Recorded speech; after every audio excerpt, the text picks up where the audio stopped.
Satyabama Institute of Science and Technology.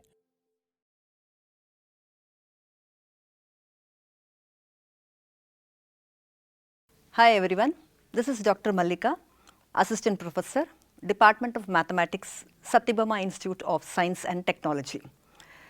This video lecture, we are going to see what is a bilinear transformation and how we are going to obtain the bilinear transformation. First, let us see the definition of bilinear transformation.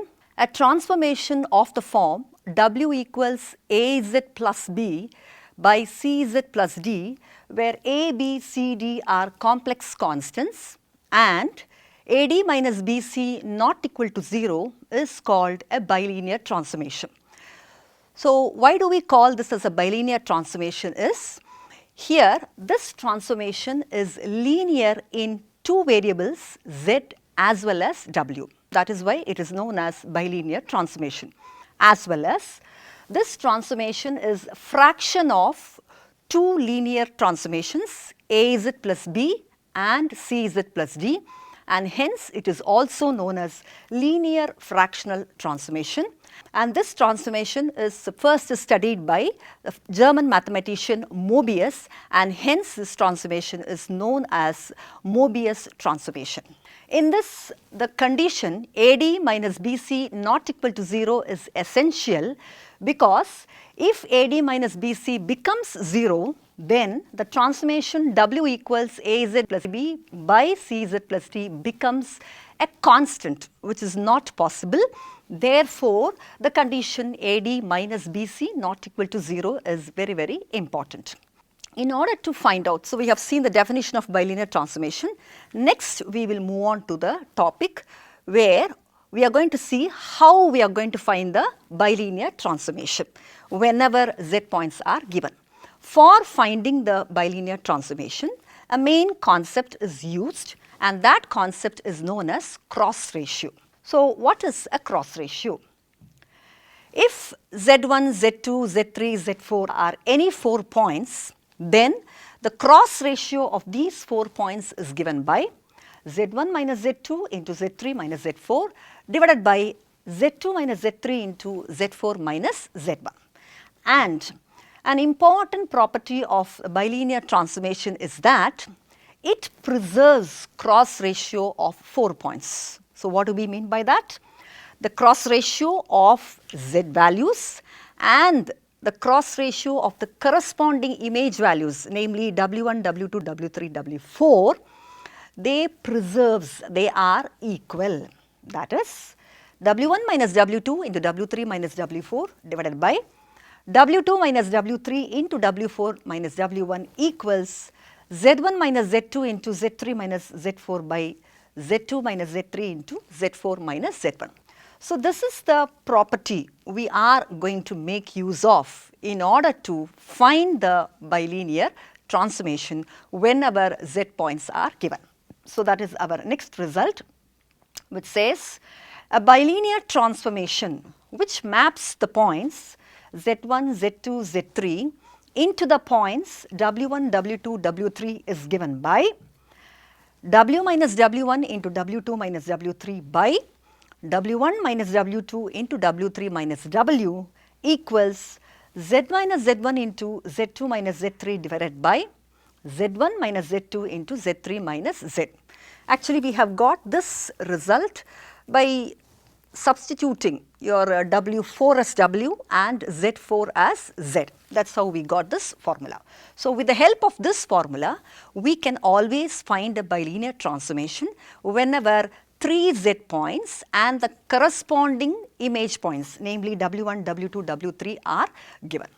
So, now let us move on to the problems wherein we are going to see how to find the bilinear transformation whenever Z points are given. So, in this we are going to categorize into two types. One is if all the points given are all finite points, or some points are going to be infinite points. Now, in this video lecture, we are going to consider only problems under the case where all the points, namely Z1, Z2, Z3, W1, W2, W3, everything are all finite points. So, we will see the first problem, problem 1. Find the bilinear transformation which maps the points z1 equals 2, z2 equals 1, z3 equals 0 into w1 equals 1, w2 equals 0 and w3 equals I respectively. So, as you all know, w1, w2, w3 are the images of the points z1, z2, z3. So, what is the formula? The formula is the bilinear transformation is given by, already we have seen this formula, w minus w1 into w2 minus w3 divided by w1 minus w2 into w3 minus w equals z minus z1 into z2 minus z3 divided by z1 minus z2 into z3 minus z. Again, all the points, z points as well as w points, they are all finite points. Therefore, substitute all these points in this formula. When I substitute all these points in this formula, these are the simplifications. So, after simplifying everything, and we get w equals 2iz minus 2I divided by z into 1 plus I minus 2.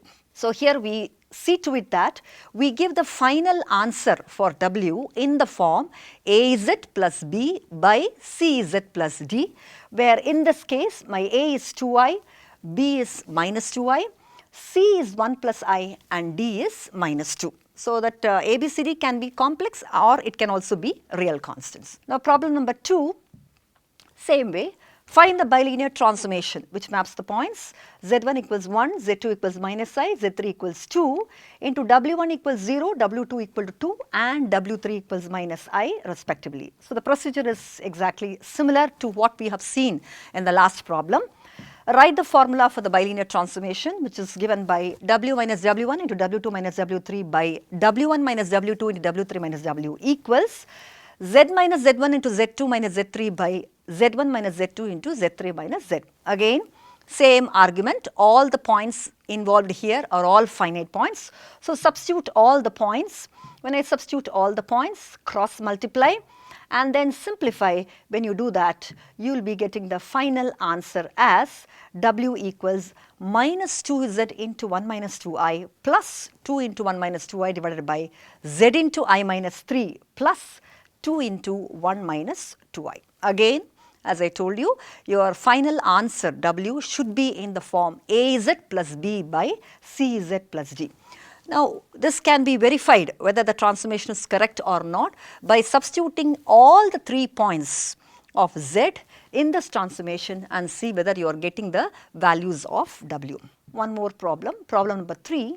Find the bilinear transformation which maps the points z1 is equal to 2, z2 equals I, z3 equals minus 2 into w1 equals 1, w2 equals I and w3 equals minus 1 respectively.